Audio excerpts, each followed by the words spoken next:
জীবনে আপনি যাকে আপন ভাববেন সেই একটা সময় খলনায়ক হিসাবে প্রকাশ পাবে। যেখানে আপনি অতিরিক্ত প্রত্যাশা রাখবেন সেখান থেকেই আপনি ধোঁকা খাবেন। প্রিয়জন আর প্রিয় মুহূর্তগুলো সবসময় সুযোগ সন্ধানী সুখী সময়ের উপর নির্ভর করে। দুঃখ এসে ভর করলেই তাদের প্রকৃত রূপ চেনা যায়। আপনার মধ্যে কৃতজ্ঞতা না থাকলে আপনি কখনোই জীবনে সুখী হতে পারবেন না। আপনি যত বেশি কৃতজ্ঞ হবেন, জীবন আপনার জন্য ততটাই সহজ হবে। প্রেম ভালোবাসার বিষয়টা সবসময়ই আপনার আর্থিক অবস্থার উপর পরিমাপ করা হয়। আর্থিক অবস্থার সাথে প্রতিটা সম্পর্কের রং বদলাতে থাকে।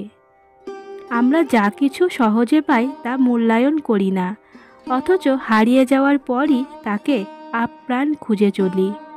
অবহেলা সম্পর্কের দূরত্ব বাড়িয়ে দেয়, অথচ আমরা দুহাত ভরে সবাইকে অবহেলা করতে পছন্দ করি। মানুষ নিজের রূপ বদলানোর আগে কথার ধরন বদলে ফেলে, যেমনটা পাতা ঝরার আগে পাতার রূপ বদলে যায়। ভুল করেও আমরা কাউকে ক্ষমা করে দিতে পারি না, শুধু একরাশ অভিমান বুকের মধ্যে জমিয়ে রাখি। জীবনে পাওয়া না পাওয়ার পথটা সমান্তরাল।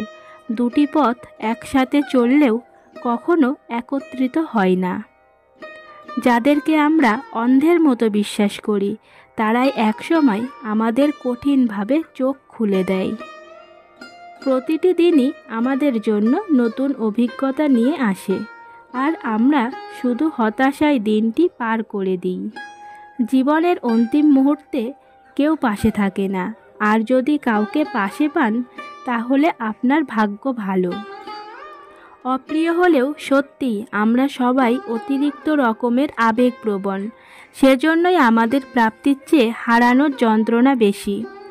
আমরা তাকে দূরে ঠেলে দিই যে আমাদের আপন করে নিয়েছিল, আর যে কখনো আমাদেরকে আপন ভাবেনি তাকেই বারবার আঁকড়ে ধরতে চাই।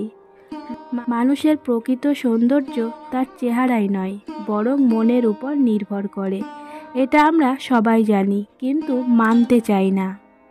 আপনি সবার মন ভালো রাখার চেষ্টা করেন, অথচ সবাই ভুলে যায় আপনারও একটা মন আছে। পুরনো হলেই সব কিছুর কদর কমে যায়, হোক সেটা সম্পর্ক কিংবা জামা কাপড়। কাউকে আঘাত করে মানুষ যে আনন্দ পায় তা হয়তো আর কোনো কিছুতে পায় না। সবাই আমাদের অবস্থান বুঝিয়ে দেয়। যার সময় ভালো যায় তার অবস্থান তো পাকাপোক্ত। একা মানুষ নির্হারা পাখির মতোই সর্বহারা, যার জীবনে কোনো আশা নেই, প্রাপ্তি নেই। কাউকে দূরে সরিয়ে দেওয়ার চেয়ে নিজেই প্রস্থান করা ভালো। একতরফা অনুভূতি নিয়ে একা একা থাকাটা যে নিত্যসঙ্গী হয়ে যায়। এই দুনিয়ায় আপনার একটা ভালো মন থাকা মানেই আপনি অপরাধী, কারণ আপনি চাইলেও কাউকে কষ্ট দিতে পারবেন না।